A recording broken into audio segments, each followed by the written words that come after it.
I love what I do. I love making music. I love that the people love what I do. Then there's a side to it that is a little more than one can take at times. There's a lot of demands. After 17 long years of silence, Oprah Winfrey has finally broken her silence and dropped a bombshell that's shaking the entire entertainment world. She revealed that during Whitney Houston's final appearance on her show in 2009, Whitney had relapsed on cocaine and actually fell off the stage right in front of a live audience.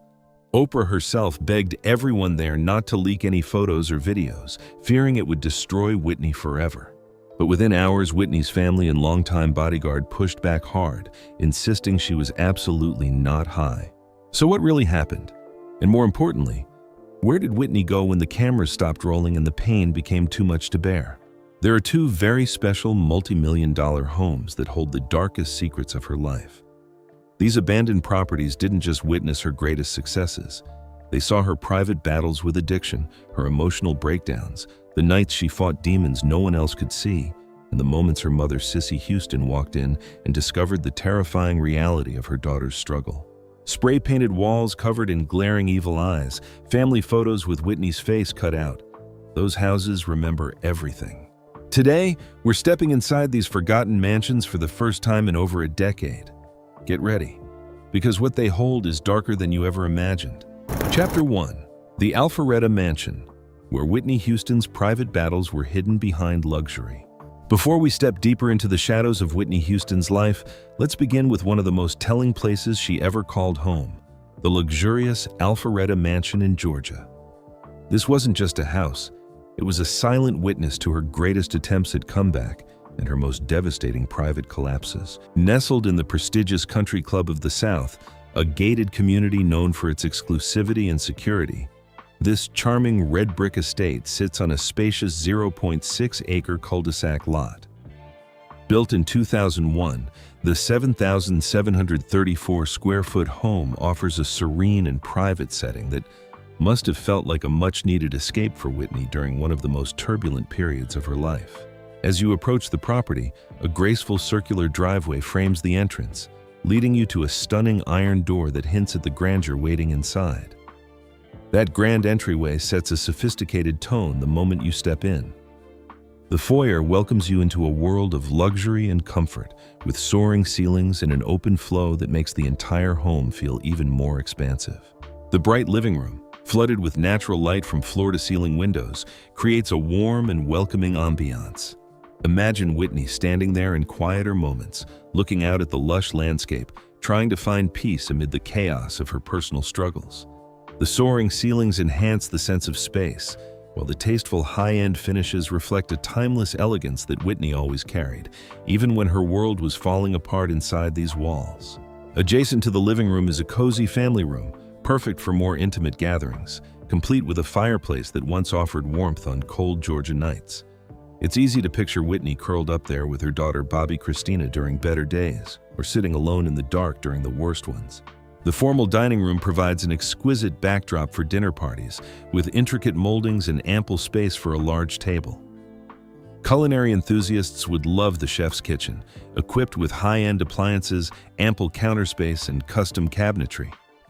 There's even a casual breakfast nook overlooking the lush outdoor landscape, a place where Whitney might have tried to enjoy simple mornings before the addiction pulled her back into the darkness. This home features 5 generously sized bedrooms and 7 bathrooms, making it perfect for a family or hosting guests. But one of the most striking features is the fully paneled library, a quiet retreat that must have offered Whitney moments of solitude when the outside world became too much. There's also an exercise room for those who want to stay active without leaving home, and an open media room ideal for movie nights or simply escaping into another world. But behind all this luxury, this house holds painful secrets. In 2005, during one of Whitney's most difficult periods, her mother, Whitney Houston, came to visit. What she found shocked her to the core. The walls were spray-painted with big, glaring eyes and strange, demonic faces. Evil eyes staring out like a threat. In one framed family photo, Whitney's head had been cut out completely. Those weren't random acts of vandalism. They were outward signs of a soul in deep crisis, battling heavy addiction and mental turmoil right here, inside these elegant walls. Even as the home projected perfection on the outside, the heated saltwater pool sparkling under the Georgia sun, the luxurious spa offering relaxation, the covered patio with lounging area and fireplace perfect for entertaining. The interior told a different story. Whitney was fighting a war no one else could fully see. After wild parties or long nights, she would return to these rooms and face the crushing weight of her demons. The same house that once hosted moments of hope during her attempts to rebuild her life also witnessed her deepest lows. The property's significance goes far beyond its beauty. It was purchased by Whitney in 2001 for $1.39 million. By 2007, amid her very public struggles with Bobby Brown and escalating addiction issues, it was sold at a significant loss. Today, this piece of music history is back on the market for $1.9 million, giving someone the rare chance to own a chapter of Whitney's complicated story. As you walk through the grand living spaces, it's impossible not to feel the weight of what these walls have seen. The bright living room where Whitney once welcomed guests, the family room where she tried to hold on to normalcy for her daughter, the chef's kitchen where she might have cooked meals on good days, only to disappear into her private battles on the bad ones. Every luxurious detail reminds us that even in the most beautiful surroundings, Whitney Houston was fighting a darkness that eventually consumed her. This Alpharetta mansion stands as a powerful symbol, a place of both elegance and hidden pain. It witnessed her attempts to rise again, and the moments when the addiction proved too strong. And as we leave this house behind and move to the next property, one truth becomes crystal clear. Whitney's struggles weren't just public scandals. They were deeply personal battles fought inside the very homes she tried to make her sanctuaries. Chapter 2. The Mendham Estate, New Jersey, where creation and collapse collided. If the Alpharetta mansion witnessed Whitney Houston's private emotional breakdowns, then the Mendham Estate in New Jersey became the place where her genius and her demons fought their most intense battles. In 1993, at the absolute peak of her career, Whitney made a significant move. Fresh off the massive success of The Bodyguard, and with her star shining brighter than ever, she purchased this sprawling property in the serene Oak Knoll area of Mendham. She was looking for more than just a luxurious home. She wanted a private sanctuary where she could create without the constant glare of the public eye, a place close enough to Manhattan for business, but far enough to feel like an escape. The estate sits on over 5 meticulously landscaped acres, offering the kind of privacy and tranquility that a global superstar desperately needed. As you drive through the secure gates, a long, winding driveway reveals glimpses of the grand residence. The modern yet warm design blends perfectly with the surrounding greenery, mature trees, rolling lawns, and carefully maintained gardens that provided Whitney with the peaceful backdrop she craved during her most creative years. One of the most extraordinary features of this property is the state-of-the-art recording studio Whitney had built. The control room, with its original rich purple walls, still stands as a vivid reminder of the creative energy that once filled this space. A grand piano once occupied a central position where Whitney could sit for hours, composing and refining the powerful vocals that made her legendary. Adjacent vocal studios and carefully engineered acoustics turned this into a world-class facility comparable to any professional studio in New York City. It was here that Whitney recorded some of her most iconic tracks, including work from the My Love Is Your Love era. The studio wasn't just a workspace, it was her creative sanctuary. But those same purple walls also witnessed something much darker. There were nights when the music stopped, nights when the addiction that had followed her since her teenage years took over. After long recording sessions, Whitney would sometimes remain in the studio long after everyone else had left. Those were the moments when the pressure of maintaining her image, the pain of her turbulent marriage to Bobby Brown, and the relentless demands of fame became unbearable. She would pace the control room, fighting cravings that grew stronger with each passing year. The same space that captured her greatest vocal performances also held the sound of her quiet breakdowns, moments when the greatest voice of all time struggled just to hold herself together. One particularly haunting detail that has been whispered about in the years since her passing involves a strange red stain that appeared on one of the studio walls during a period of intense personal crisis. whether it was from an emotional outburst, a moment of self-harm, or simply a symbolic mark of the inner turmoil she was experiencing. It served as a silent testament to the battles being fought behind closed doors. The purple walls that once inspired creativity now carried the visible scars of her struggle with addiction. Beyond the studio, the estate offered every luxury imaginable. A massive patio with wood flooring and plush white cushion seating became a favorite outdoor retreat. String lights hung overhead created a magical atmosphere for evening gatherings, while a large hot tub provided a place for Whitney to unwind after exhausting days. The backyard also featured a full tennis court surrounded by natural beauty, where she could stay active and try to maintain some sense of normalcy. The open-concept main living areas, with their beautiful wood flooring and abundant natural light, were designed for both grand entertaining and quiet family moments. The chef's kitchen, with its oak granite island and custom cabinetry, spoke to Whitney's desire for a beautiful home where she could host loved ones. Yet even in these luxurious spaces, the weight of her addiction was never far away. Family members and close friends later recalled moments when Whitney would suddenly withdraw, disappearing into private areas of the house as the cravings took hold. By the late 2000s, the Mendham estate had seen too many of Whitney Houston's struggles. The same luxurious compound that had nurtured her creativity during her prime had also become a silent witness to her slow, painful descent. During the height of her time there, Whitney didn't live alone. She shared the sprawling property with her husband Bobby Brown and their daughter Bobby Christina. The 5-acre estate, with its private recording studio, grand living spaces, and peaceful outdoor areas, was meant to be a family sanctuary. But behind the facade of luxury, the marriage was turbulent, and the house gradually transformed into something darker. Neighbors and staff later recalled a disturbing pattern. In the late 2000s, a group of unfamiliar men began showing up at the property at odd hours, sometimes late at night, sometimes in the middle of the day. They would arrive in expensive cars, stay for short periods, and leave quickly. Locals whispered that these visitors were delivering hot goods, a coded reference to drugs. Whitney, who was already battling a returning addiction, would often isolate herself inside the house for days afterward. She rarely left the property during those periods, ordering everything delivered and keeping the gates closed. The once vibrant estate, filled with music and laughter in earlier years, grew quieter and heavier. One particularly telling detail came from people close to the household. After these mysterious visits, Whitney would disappear into the recording studio or the master suite for long stretches. The same purple control room where she created magic now became a place of escape and torment. She would pace the floors, fighting cravings that grew stronger with each delivery. The grand piano sat untouched for days.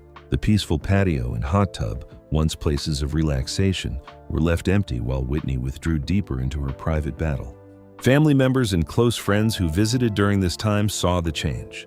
Sissy Houston would come to check on her daughter, only to find the house in various states of disarray, signs of the chaos addiction was bringing.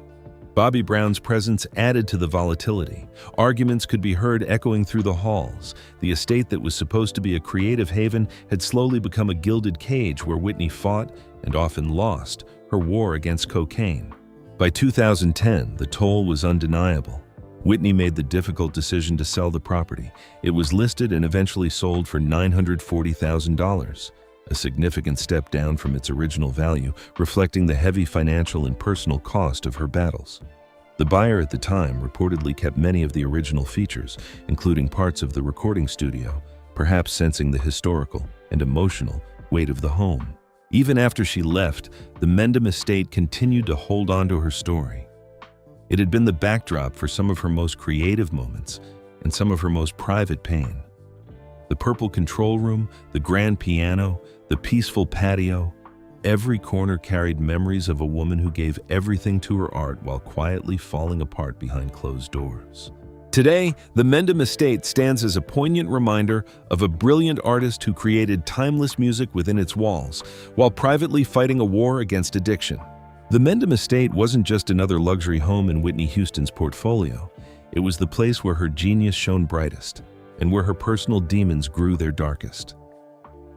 As we leave these hallowed grounds, one truth becomes painfully clear. Even in the most beautiful surroundings, Whitney Houston was fighting a battle that no amount of fame or fortune could protect her from.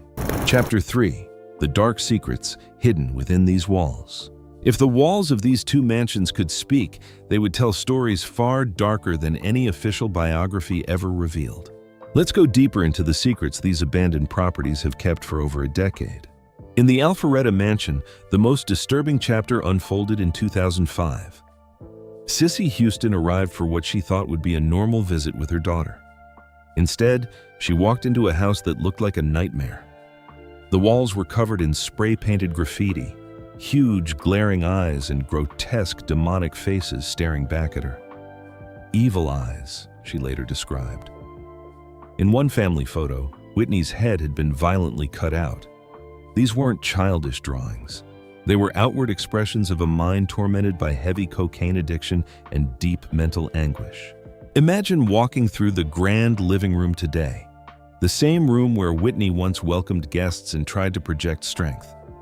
Now, the bright floor-to-ceiling windows let in dusty light onto empty spaces that feel unnaturally heavy. Trespassers who have sneaked in report feeling watched. Some claim to have heard soft crying coming from the master bedroom. Others say they found strange symbols or remnants of what looked like desperate attempts to cleanse the space. The chef's kitchen, once a place of warmth, now feels cold and abandoned, as if the addiction that lived here still lingers in the air. Even the luxurious outdoor areas carry an eerie weight. The heated saltwater pool, once a place of relaxation, is now stagnant and covered in leaves. The covered patio with its fireplace, designed for joyful evenings, feels like a stage where happiness was performed but never truly felt. This house didn't just witness Whitney's struggles, it absorbed them. The Mendham estate in New Jersey holds even deeper, more haunting secrets. The legendary recording studio with its purple control room was supposed to be a creative sanctuary. Instead, it became the battlefield where Whitney's addiction reached its most destructive point. The grand piano that once accompanied her voice now sits silent, but explorers swear they've heard faint notes playing in the middle of the night. The vocal studio, where she recorded some of her most powerful performances, is said to still carry the echo of desperate sobs. One particularly chilling story involves a strange red stain that appeared on a studio wall during one of Whitney's lowest periods.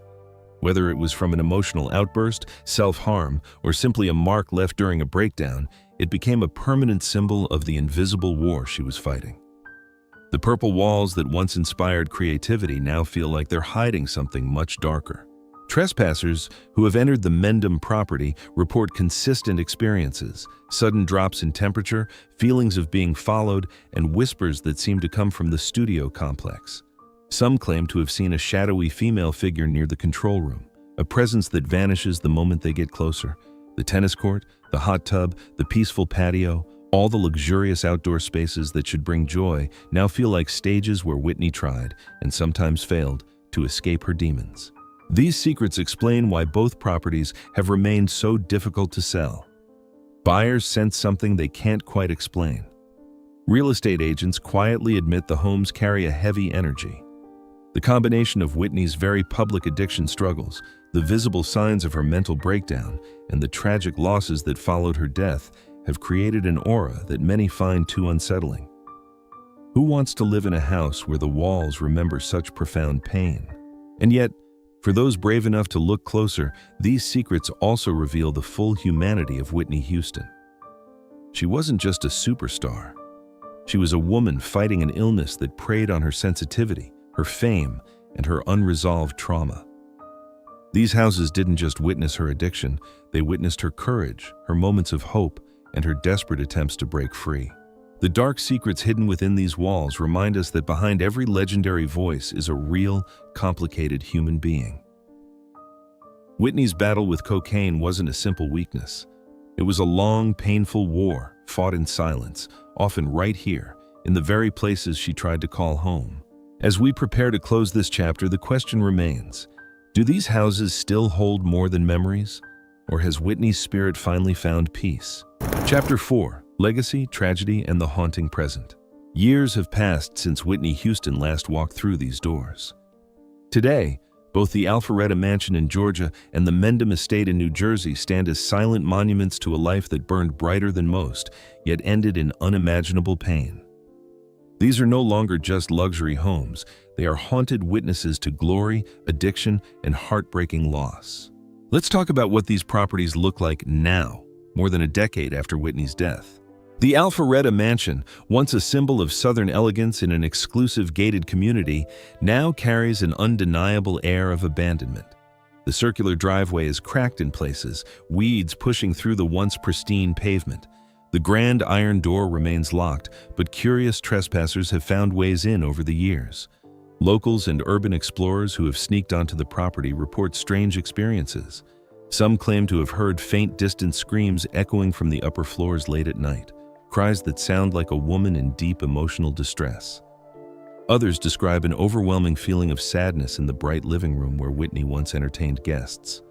The chef's kitchen, once filled with the aroma of family meals, now sits cold and empty, cabinets slightly ajar as if someone left in a hurry many years ago. One trespasser who posted anonymously online described walking into the family room and feeling an icy presence near the fireplace. "It felt like someone was watching me," he wrote. "The walls still carry a heaviness, like they remember the nights Whitney fought her demons here." The heated saltwater pool outside, once a place of relaxation, is now covered in leaves and debris. The spa and covered patio, designed for joyful gatherings, feel eerily quiet, as if the laughter that once filled them has been replaced by an unspoken sorrow. Even more chilling are the stories from the Mendham estate in New Jersey. This 5-acre property, with its legendary recording studio, has become something of a legend among ghost hunters and Whitney fans. The Purple Control Room, where Whitney created timeless music, is said to still carry her energy. People who have managed to slip past the gates report hearing faint piano notes or a woman's voice humming in the middle of the night. One visitor described seeing what looked like a shadowy figure near the vocal studio, only for it to vanish when approached. The once manicured grounds are now overgrown.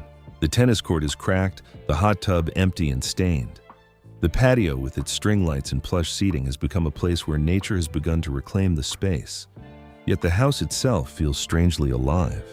Urban explorers who have entered the property speak of an oppressive atmosphere in the studio complex. Some claim to have heard crying or desperate whispers coming from the direction of the control room, echoes perhaps of the nights Whitney battled her addiction in the very space where she created her greatest art.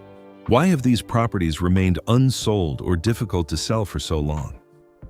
The answer is both practical and deeply emotional. Potential buyers are often deterred by the dark history that clings to them. The stories of Whitney's struggles with cocaine, the visible signs of her breakdown that Whitney Houston witnessed in Alpharetta, and the tragic losses that followed, Bobby Christina's similar fate in 2015 and Nick Gordon's death in 2020, have created an aura that many find unsettling. Real estate agents quietly admit that the homes carry emotional baggage that goes far beyond normal market concerns. Who wants to live in a place where the walls seem to remember such profound pain? And yet, for true fans and historians, these houses represent something priceless. They are the last physical links to Whitney's private world. The Alpharetta mansion, listed at $1.9 million, and the Mendham estate, which has changed hands but still carries the echoes of her recording sessions, stand as monuments to a woman who gave the world her voice while quietly losing pieces of herself. These properties tell a complete story, not just of fame and fortune, but of the heavy price Whitney paid. The grand living rooms where she hosted celebrations, the studios where she poured her soul into music, the bedrooms where she fought sleepless nights against addiction, the patios where she tried to find peace. Every inch of these homes witnessed both her brightest light and her darkest shadows. In the end, the true value of these estates isn't in their square footage or luxurious amenities. It's in the legacy they preserve. Whitney Houston was more than her struggles. She was a once-in-a-generation talent whose voice could heal hearts and lift spirits. But she was also a human being who fought battles many of us will never fully understand. As these houses stand empty, waiting for new chapters, they continue to remind us of the complex reality behind the glamour. Whitney's music will live forever. But the silent testimony of these abandoned mansions ensures we never forget the woman behind the voice, her triumphs, her pain, and the enduring love she left behind. Whitney Houston may have left this world more than a decade ago, but these two houses still stand, silent witnesses to a life filled with extraordinary glory and heartbreaking tears. These mansions were not just luxury homes, they were the places where Whitney fought her longest and most private battles. The walls of Alpharetta saw her mother discover spray-painted demonic eyes and a family photo with Whitney's face cut out, clear signs of a soul in deep crisis.